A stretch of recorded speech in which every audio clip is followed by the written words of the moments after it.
नमस्कार बच्चों, मैं लक्ष्मी गोस्वामी राजस्थान सरकार व वेदांता के CSR इनिशिएटिव ई कक्षा में आप सभी का स्वागत करती हूं, जिसके टेक्निकल पार्टनर हैं मिशन ज्ञान।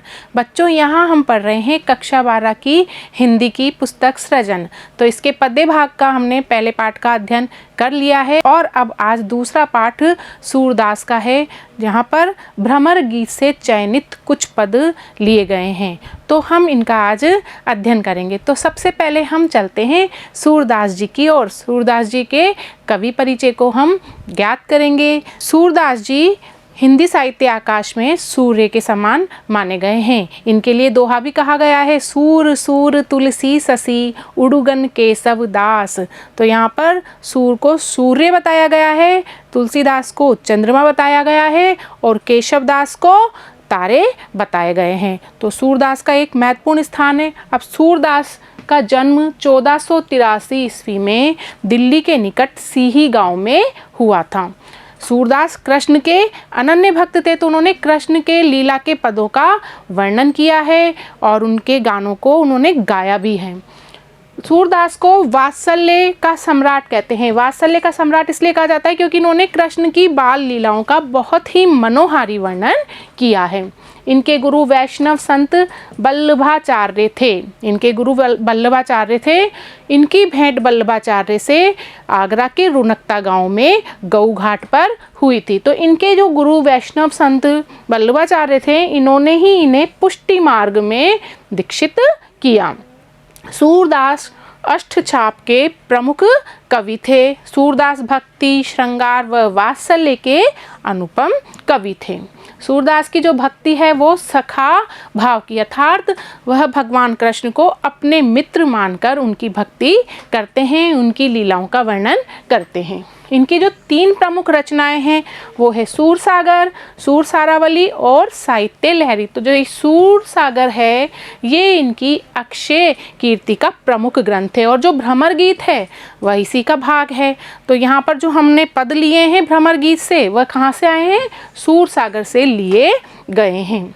सूरदास की मृत्यु 1563 ईस्वी में पारसोली गांव में हुई थी। सूरदास हिंदी साहित्य के सूर्य हैं, जो मैंने अभी आपको बताया था। तो अब हम इनके पदों का अध्ययन करेंगे। सूरदास के जो ये पद हैं ये भ्रमर गीत से चयनित हैं। अब आप बोलोगे कि भ्रमर गीत क्या होता है? तो यहाँ पर देख रहे हैं हम कि भ्रमर गीत में 2 शब्द हैं, भ्रमर और गीत। भ्रमर एक काले रंग का कीट होता है जो फूलों पर मंडराता है और गीत भ्रमर को लक्ष्य करके कहा गया गीत। तो भ्रमर गीत यहाँ पर किस संदर्भ से लिया गया है कि जब श्री कृष्ण मथुरा चले गए थे तो यहाँ पर ब्रजवासियों की दशा दयनीय हो गई थी।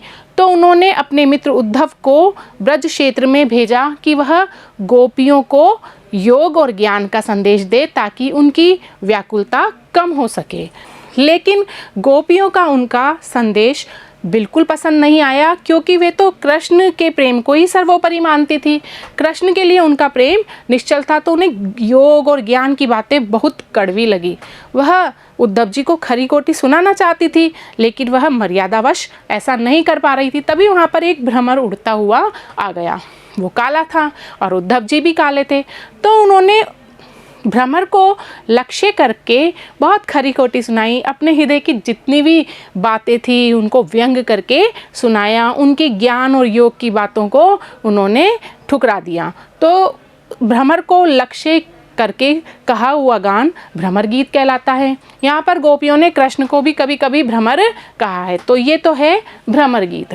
तो भ्रमर गीत से कुछ पद हमारी पाठ्य पुस्तक में भी लिए गए हैं। तो गोपियाँ बहुत तर्क वितर्क करती हैं उद्धव जी से, उनका उपहास उड़ाती हैं, उन पर व्यंग्य करती है। तो उनसे ही संबंधित पद आज हम यहाँ पर पढ़ेंगे। तो पहला पद देख लेते हैं हम। हमारे हरि हारिल की लकड़ी मन वच क्रम नंद नंदन सो उरियह दृढ़ करी पकड़ी।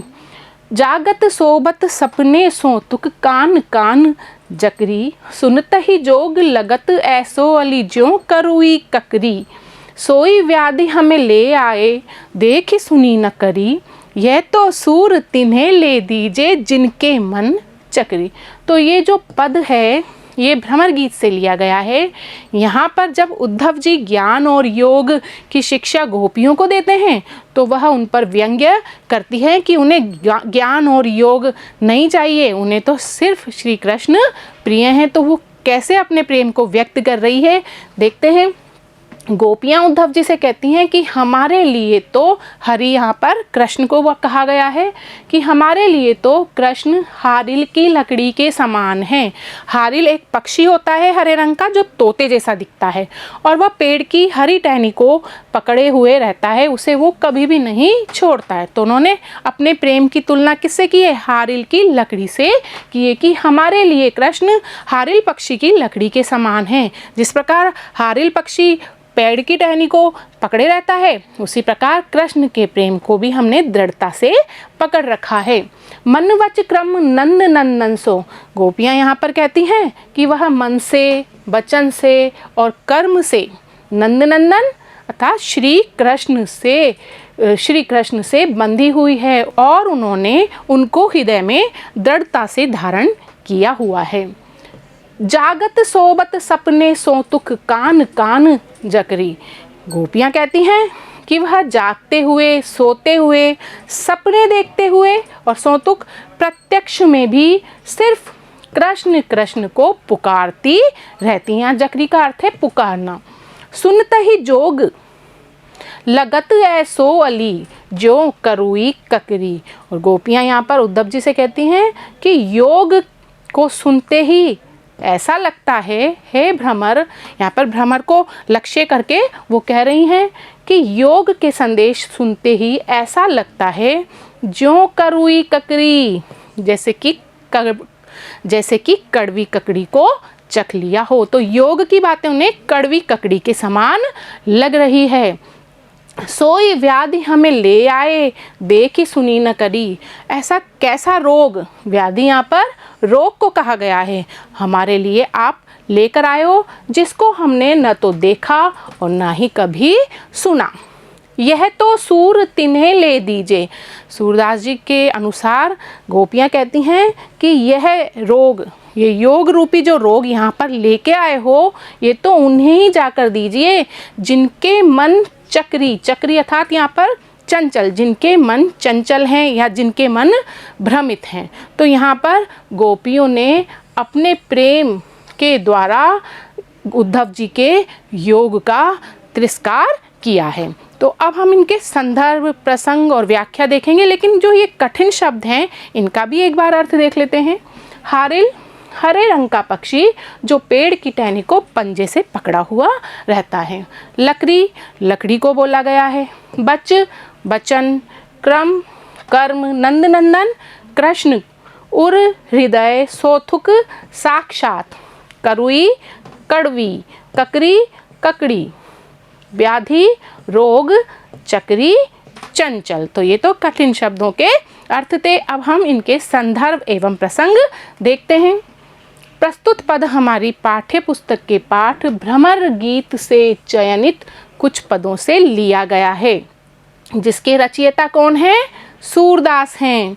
इस पद में गोपियाँ उद्धव के ज्ञान और योग मार्ग को ग्रहण करने में असमर्थता दिखा रही हैं। और क्या दिखा रही हैं? वो कृष्ण के प्रति अपने निश्चल प्रेम को व्यक्त कर रही हैं। अब हम इसकी व्याख्या करेंगे। अर्थ तो हमने कर ही लिया था, लेकिन व्याख्या कैसे लिखेंगे? गोपियाँ उद्धव से कहती हैं कि हे उद्धव, श्री कृष्ण हमारे लिए हारिल की लकड़ी के समान हैं। जैसे हारिल पक्षी पंजों में लकड़ी को पकड़े रहता है, उसी प्रकार कृष्ण से हम भी अलग नहीं हो सकते।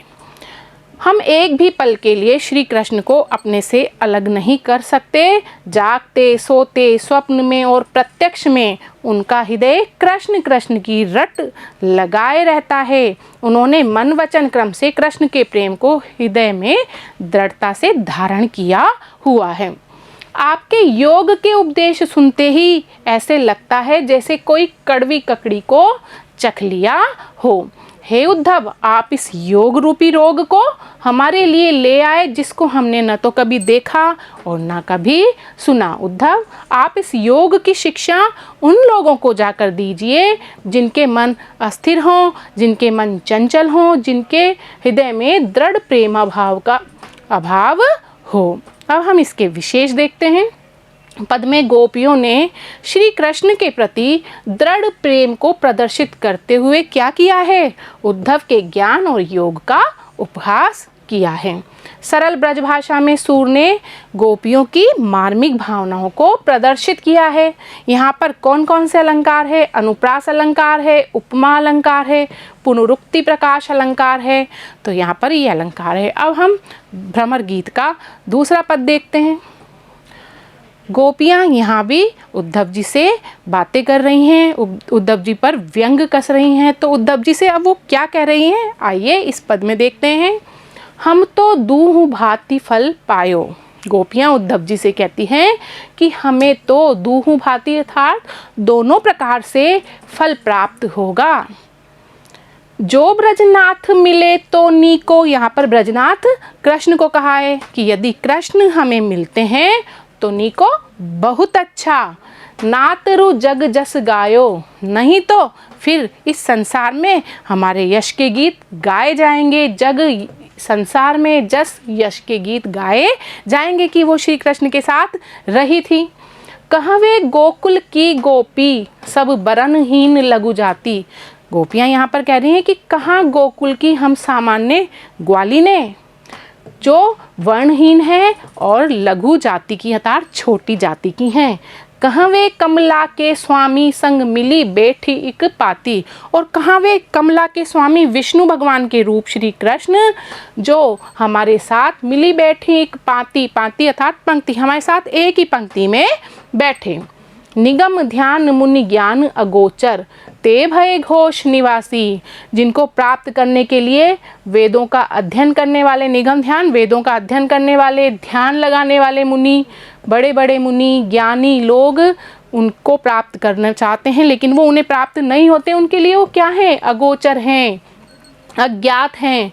वो क्या हुए? ते भय घोष निवासी। घोष निवासी का अर्थ है यहाँ पर अहिरों की बस्ती के निवासी बने। वो उनके बीच में जाकर रहे। जिनको प्राप्त करने के लिए बड़े बड़े वेदों के ज्ञाता मुनि ज्ञानी उनको दिन रात तपस्या करते, लेकिन उन्हें वो प्राप्त नहीं हुए। ताऊ पर अब साच कहो धो, मुक्ति कौन की दासी। तो कह रहे गोपियाँ यहाँ पर कह रही हैं कि अब हम सच सच कहते हैं कि मुक्ति की हमें आशा ही नहीं है। मुक्ति किसकी दासी है? मुक्ति तो प्रेम की दासी है। जोग कथा पा लागो उधो। उद्धव जी से प्रार्थना करती हैं कि हे उद्धव जी, ये योग की कथा हम आपके पैर पड़ते हैं, ना कहो बारंबार, हमसे बार बार मत कहो। सूर श्याम तजी और भजे जो, ताकि जननी छार।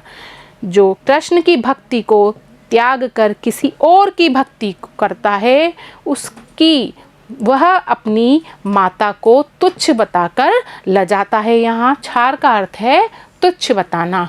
तो यहाँ पर गोपियों ने फिर उन पर व्यंग किया है। अब हम इसका वो कठिन शब्दों के अर्थ देखते हैं। दूहु भांति दोनों प्रकार से। ब्रजनाथ श्री कृष्ण, नीको अच्छा, नातरु नहीं तो, जस यश, बरनहीन वर्णहीन, लघु जाति छोटी जाति की या ग्वालिन, कमला लक्ष्मी, एक पाती एक पंक्ति में, निगम ध्यान वेदों का अध्ययन, अगोचर अज्ञात, घोष ग्वालों की बस्ती, पालागो पैर लगती हैं, तजी त्याग कर, जननी माता, छार तुच्छ या राख। अब हम इस पद का सप्रसंग व्याख्या करेंगे, तो सबसे पहले उसका हमें संदर्भ एवं प्रसंग लिखना होगा। तो हम देखते हैं। प्रस्तुत ये हमारी पाठ्य पुस्तक में संकलित कवि सूरदास के रचित पदों से लिया गया है। ये पद इस पद में बार बार योग की चर्चा करते हैं उद्धव जी। तो उनके उद्धव जी के योग की चर्चा बार बार करने पर क्या करती हैं, कृष्ण पर व्यंग करती हैं गोपियाँ, और क्या कहती हैं कि मुक्ति पर प्रेम को भारी बताती हैं। वो कहती है मुक्ति किसकी दासी है, मुक्ति तो प्रेम की दासी है, उन्हें मुक्ति नहीं चाहिए। व्याख्या, गोपियाँ कहती हैं उद्धव जी हमें कृष्ण से प्रेम करने पर कोई पछतावा नहीं है, हमारे तो दोनों हाथों में लड्डू है, कह रही है ना वो, हम तो दूहु बाती पल पायो। यदि हमारे निष्कपट प्रेम से प्रभावित होकर कृष्ण हमें मिलते हैं तो बहुत अच्छी बात है, यदि ऐसा नहीं हुआ तो संसार में उनके यश के गीत गाएंगे। हम तो गोकुल गांव की ग्वालिन हैं जो वर्ण और जाति से दोनों से ही छोटी हैं। कृष्ण उच्च जाति के थे, वो लक्ष्मी के पति थे विष्णु के रूप में, तब भी उनको साथ एक ही पंक्ति में बैठने का सुअवसर प्राप्त हुआ।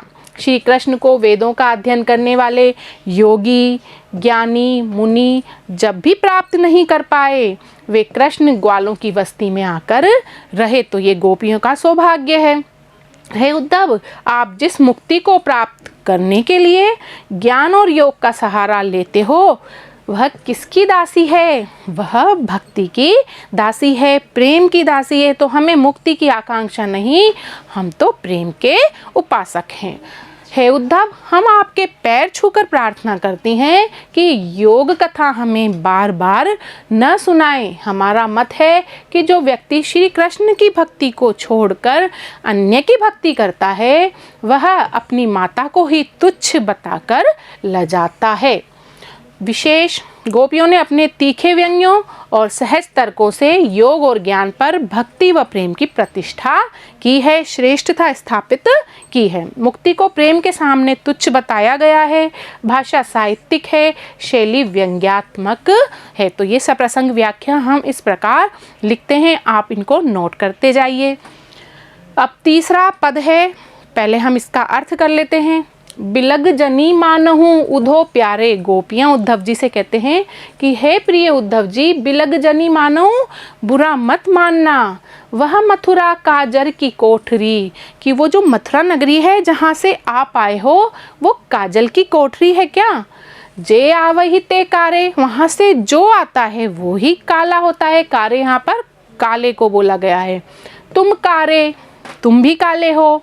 सुफलक सुत कारे, सुफलक सुत यहाँ पर अक्रूर जी को कहा गया है जो कृष्ण को मथुरा ले गए थे अपने साथ, तो उनको भी बताया कि वो अक्रूर जी भी काले थे। कारे मधुप भंवारे, और ये भंवरा यहाँ पर जो मंडरा रहा है वो भी काला है।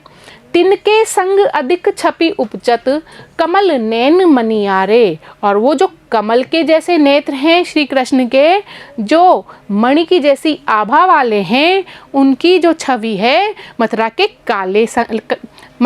काले लोगों के संग ही अच्छी लगती है। मानहु नील माटते काढ़े, ले जमुना जाए पखारे, और मथुरा वासियों के लिए कहा गया है कि ऐसा लगता है उनको नील के मटके में से, नीले रंग के मटके में से निकाल लिया गया है, और क्या किया है, जमुना जाए पखारे, यमुना नदी में जाकर धो दिया है। तागुण श्याम गई कालिंदी, भई कालिंदी, तो इसी गुण के कारण कालिंदी यहाँ पर यमुना को कहा गया है। यमुना काली हो गई है। सूर श्याम गुण न्यारे, और गोपियाँ कहती हैं कि श्री कृष्ण के कितने गुणों का वर्णन करें, वो सबसे न्यारे हैं, सबसे अनोखे हैं। तो यहाँ पर जो मानव है ना, यहाँ पर उत्प्रेक्षा अलंकार है। अब इसके हम कठिन शब्दार्थ देख लेते हैं। बिलग बुरा, जनी मत, काजर की कोठरी, काजल की कोठरी, आवहीं आते हैं, सुफलक सुत अक्रूर जी, मधुप भ्रमर भंवारे, फूल फूल पर मंडराने वाला, छवि शोभा, कमल नैन, कमल जैसे नेत्र वाले श्री कृष्ण, मनियारे, मणि या रत्न जैसी चमक वाले, कांति वाले या आभा वाले, नील नीला रंग, माट मिट्टी के बर्तन, काढ़े निकाले, श्याम काली, भई हो गई, कालिंदी यमुना नदी, न्यारे अनोखे या सबसे अलग। अब हम इसकी सप्रसंग व्याख्या करेंगे। तो सबसे पहले संदर्भ एवं प्रसंग। प्रस्तुत पद हमारी पाठ्य पुस्तक में रचित सूरसागर के भ्रमर गीत प्रसंग से लिया गया है। इस पद में गोपियों ने उद्धव के काले रंग पर कटाक्ष किया है और मथुरावासियों को क्या बताया है, चंचल और चतुर स्वभाव का परिहास किया है। उनको भी काला बता दिया है, किसी को मन का काला बता दिया है, किसी को रंग का काला बता दिया है। व्याख्या: गोपियां उद्धव पर व्यंग करते हुए कहती हैं कि हे उद्धव, आप बुरा मत मानना। हमें लगता है कि मथुरा नगरी काजल की कोठरी के समान है। वहाँ से जो भी आता है वो हर व्यक्ति काला ही होता है। आप काले हैं, अक्रूर भी काले हैं। अक्रूर को काला यहाँ पर इसलिए कहा गया है क्योंकि अक्रूर जी उनसे बोल के गए थे कि 15 दिन के अंदर ही वो श्री कृष्ण वापस आ जाएंगे, लेकिन कृष्ण वापस नहीं आए, तो उनको मन का काला यहाँ पर बताया गया है। और यह हमारे ऊपर मंडराता हुआ भोरा भी काला ही है। कृष्ण जो पहले गोपियों से प्रेम जताते थे वह अब कुब्जा पर मोहित हो रहे हैं। वो भी मथुरा से ही आए हुए थे, तो यहाँ पर मथुरावासियों पर व्यंग्य किया है। सच ही है कि वह रत्न जैसी कांति वाले, मणियारे आया था ना शब्द, वो रत्न जैसी कांति वाले और कमल के समान नेत्र धारण करने वाले कृष्ण मथुरा के काले लोगों में ही शोभा पाते हैं, जिनके संग अधिक छपी उपजत। ऐसा लगता है कि इन्हें नील के माट से निकालकर यमुना में धोया गया है, इसी कारण यमुना भी काली हो गई है। हे उद्धव, आपके परम मित्र श्री कृष्ण का वर्णन कहाँ तक करें, वे तो सबसे न्यारे हैं, विलक्षण गुणों वाले हैं। तो कृष्ण की प्रशंसा भी कर दी अब उन्होंने। विशेष: उद्धव के श्याम रंग को लेकर गोपियों ने मथुरावासियों के तन और मन दोनों पर कटाक्ष किया है, करारा व्यंग्य किया है। भाषा साहित्यिक ब्रज है, व्यंग्यात्मक वर्णन शैली है। अनुप्रास अलंकार, रूपक अलंकार का प्रयोग हुआ है और उत्प्रेक्षा अलंकार का भी इसमें प्रयोग हुआ है। अब हम देखते हैं अगला पद। यहाँ पर गोपियां फिर अपने प्रेम को व्यक्त कर रही हैं और अपनी आँखों की दशा का वर्णन यहाँ पर कर रही हैं। अखियाँ हरि दर्शन की भूखी गोपियाँ उद्धव जी से कहती हैं कि हमारे जो आँखें हैं वो तो कृष्ण के दर्शन की अभिलाषा रखती है, उनके दर्शन के लिए वो व्याकुल हैं। कैसे रहें, उनके बिना हमारी आँखें कैसे रह सकती हैं, क्योंकि रूप रस राची, उनके रूप के रस में रची हुई हैं। ये बत्तियाँ सूनी रूखी, और ये आपकी योग की, निर्गुण की सूनी और रूखी बातों को सुनकर ये कैसे रह सकती हैं। अवधि गणत कि इन आँखों ने जब कृष्ण भगवान की अवधि को गिनते हुए इकटक मग जोबत, इकटक मतलब एक टक बिना पलक झपकाए, मग जोबत उनके मार्ग को रास्ता देखा, उनका रास्ता देखा, तब इतनी नहीं झुकी, तब भी आंखें इतनी नहीं झुंझलाई, झुकी झुंझलाई। अब इन जोग संदेशन ऊधो, तो उद्धव जी से कह रही हैं, हे उद्धव जी, लेकिन इन योग के संदेशों को सुनकर अति अकुलानी दुखी, ये आंखें बहुत अकुला गई हैं, व्याकुल हो गई हैं और अब ये दुख रही हैं। बारक वह मुख फेरी दिखाओ, हम आपसे प्रार्थना करते हैं बारक, एक बार हमें श्री कृष्ण का वह मुख दोबारा दिखा दो। दूही पय पिवत पथुकी, पथुकी यहाँ पर पत्तों के दोने को बोला गया है कि जब श्री कृष्ण दूहा हुआ दूध, पय यहाँ पर दूध को बोला गया है, पीते थे, किसमें पीते थे, पत्ते के दोने में पीते थे। तो वो कृष्ण के कौन से मुख को देखना चाहती हैं, जब वह पत्ते के दोनों में दूहा हुआ दूध पीते थे। सूर सिकत हटी नाव चलावो, गोपियाँ उद्धव जी से कहती हैं कि हमें योग की बातें सुनाना ऐसा ही है जैसे हट से सिकत, रेत में नाव चलाना हो। ये सरिता है सूखी, हमारी भावना रूपी नदी तो सूखी हुई है, तो आपकी योग की बातें हमारे लिए व्यर्थ हैं। तो हम इनके कठिन शब्दार्थ देख लेते हैं। भूखी अत्यंत लालायित, रूप रसाची, सुंदरता रूपी आनंद में डूबी हुई। बत्तियाँ, बातें, रूखी, नीरस, गणत, गिनते हुए कठिन शब्दों को जरूर देख लेना, क्योंकि इनकी सहायता से ही हम उसका अर्थ कर पाएंगे। टक, अपलक, मग, मार्ग, जोबत, देखते हुए, एती, इतनी, झुकी झुंझलाई, बारक एक बार, दूही दूहकर, पय दूध, पतुकी पत्ते का दोना, सिकत रेत। तो ये तो हो गए कठिन शब्दार्थ। अब संदर्भ, प्रसंग और व्याख्या देख लेते हैं हम। प्रस्तुत पद हमारी पाठ्य पुस्तक में संकलित सूरदास द्वारा रचित सूर सागर के भ्रमर गीत प्रसंग से लिया गया है। इस पद में गोपियां श्री कृष्ण के उस रूप का दर्शन करना चाहती हैं जिसमें श्री कृष्ण पत्तों के दोने में दूध दूह कर पिया करते थे। व्याख्या, गोपियाँ उद्धव जी से कहती है कि उनकी आंखें तो प्रिय श्री कृष्ण के दर्शन के लिए लालायित हैं। ये आंखें तो उनके रूप के रस में रची हुई हैं और ये योग और ज्ञान की रूखी बातें कैसे सुन सकती हैं जब हम श्री कृष्ण के मथुरा से लौटने की अवधि एक टक निगाहों से गिन रहे थे, तब भी ये इतनी नहीं झुंझलाई। अब इन योग के संदेशों को सुनकर ये अत्यंत व्याकुल हो गई हैं। आप इन योग के संदेशों और उपदेशों को बंद कर दीजिए। तो उन्हें किसकी अभिलाषा है? बस एक बार श्री कृष्ण के उस मुख के दर्शन करा दीजिए जिसमें वह पत्तों के दोने में दूध दूहकर पिया करते थे।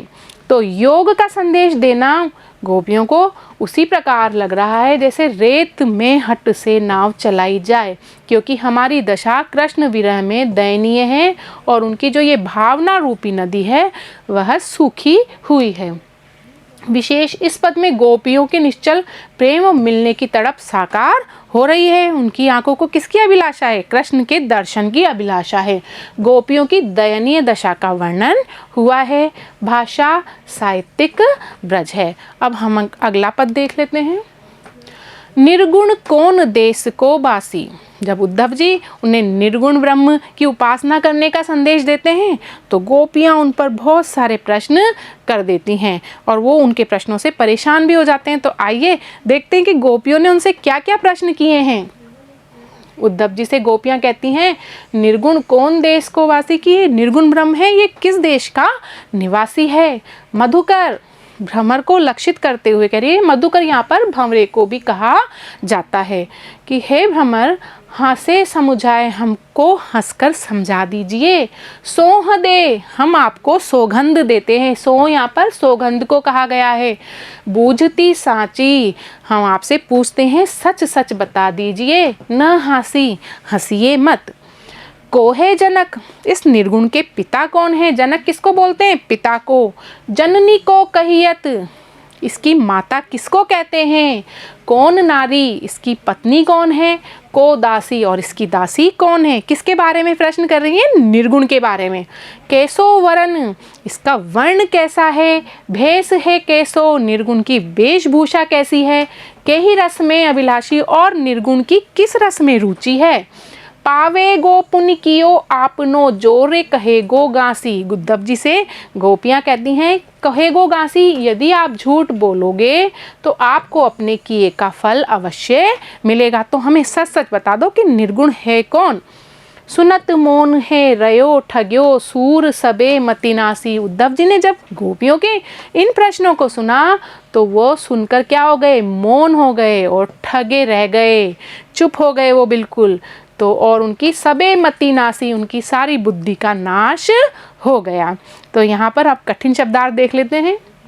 निर्गुण, गुण रहित निराकार ईश्वर जो दिखाई नहीं देते। बासी, निवासी, सोह दे, सौगंध देकर। बूझती, पूछती हैं। जनक, पिता। जननी, माता। गासी, झूठ। और नासी, नष्ट हो गए। अब हम इसकी संदर्भ एवं प्रसंग देखते हैं।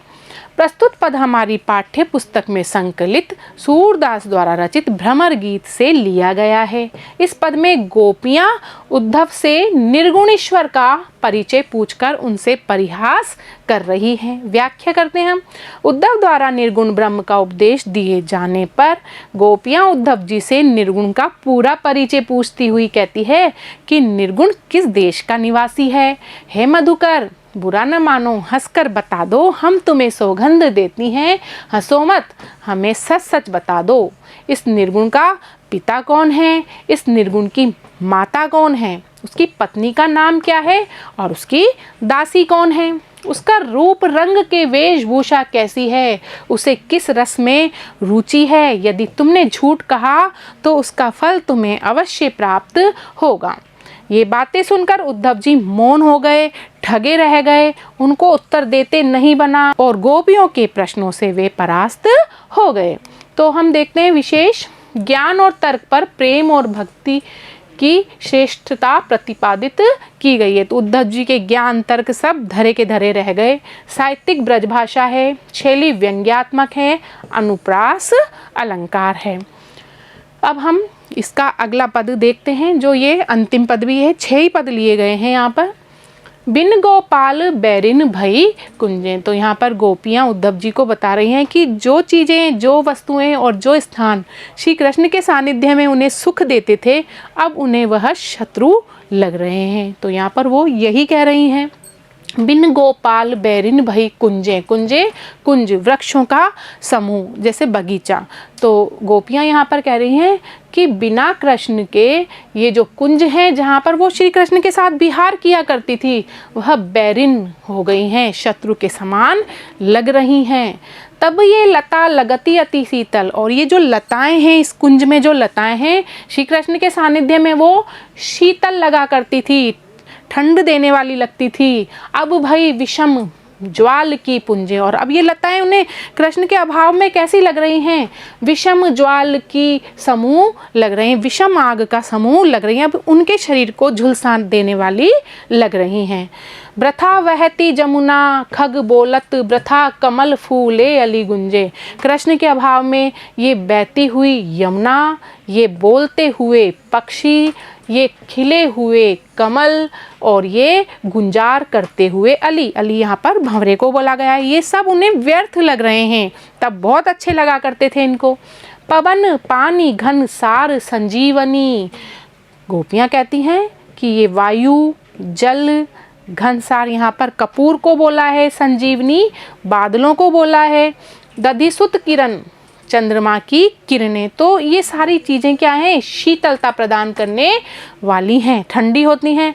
लेकिन अब ये सारी चीज़ें, सारी वस्तुएं गोपियों को कैसी लग रही हैं, भानु भई भुंजे। भानु सूर्य, सूर्य के समान जलाने वाली लग रही हैं।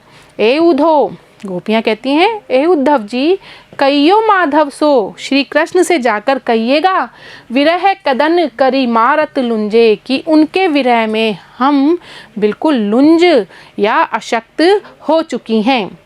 सूरदास प्रभु को मग जोवत। सूरदास जी के अनुसार गोपियाँ कहती हैं कि प्रभु श्री कृष्ण की राह तकते हुए उनकी जो आँखें हैं, अखियाँ भई बरन जो गुंजे, उनकी आँखें हैं बरन लाल हो गई है गुंजा फल के समान। तो यहाँ पर गोपियों की दयनीय दशा का वर्णन किया गया है। अब हम इसके कठिन शब्दार्थ देख लेते हैं। बैरिन शत्रु कष्टदायिनी, कुंजे वृक्षों का समूह, पूजे समूह, वृथा व्यर्थ, अति, अली भोरा, घनसार, कपूर, संजीवनी बादल, दधिसुत चंद्रमा, भानु सूर्य, गूंजे गुंजा फल जो लाल रंग का होता है, लुंज अशक्त। अब हम इसकी सप्रसंग व्याख्या करते हैं। तो सबसे पहले संदर्भ देखते हैं, प्रसंग देखते हैं, संदर्भ कि ये पद कहाँ से लिया गया है। यह पद हमारी पाठ्य पुस्तक में संकलित कवि सूरदास रचित पदों से लिया गया है। यहाँ पर इसको आप पद कर लीजिए और यहाँ पर क लगा लीजिए। गोपियाँ श्री कृष्ण के लिए दुखी होकर उद्धव को कह रही हैं कि सारी सुखदायिनी वस्तुएं अब उन्हें कष्ट देने वाली लग रही हैं। हम इसकी व्याख्या करते हैं। गोपियाँ उद्धव जी से कहती हैं कि कृष्ण के वियोग में उनका जीवन कष्टमय हो गया है। श्री कृष्ण के साथ जिन कुंजों में वे विहार किया करती थी, जो लताएं उन्हें शीतलता प्रदान करती थी, अब भयंकर अग्नि के समूह के समान जलाने वाली लग रही हैं। ये बहती हुई यमुना, कलरव करते हुए पक्षी, कमल पुष्पों का खिलना, पुष्पों पर भौरों की गुंजार उन्हें व्यर्थ लग रहे हैं। कृष्ण के बिना सब व्यर्थ है। वायु, जल, कपूर, बादल और चंद्रमा की किरणें, ये सभी शीतलता प्रदान करने वाली वस्तुएं कैसी लग रही हैं? प्रचंड सूर्य के समान जलाने वाली बन गई हैं। है उद्धव कृष्ण से जाकर कहना कि उनके वियोग ने हमें प्राणांतक कष्ट देकर उन्हें विकलांग, लुंज, अशक्त बना दिया है। उनका पथ एकटक देखने के कारण उनकी आंखें गुंजा के समान लाल हो गई है। विशेष देखते हैं हम, गोपियों की विरह व्यथा का मार्मिक वर्णन हुआ है। लगती अति शीतल भानु भई भुंजे में अनुप्रास अलंकार है, भाषा साहित्यिक ब्रज है। तो अब हमारा जो ये सूरदास का पाठ था वो पूरा हो गया। अगले वीडियो में हम सूरदास पाठ के प्रश्नोत्तर करेंगे। तब तक के लिए धन्यवाद।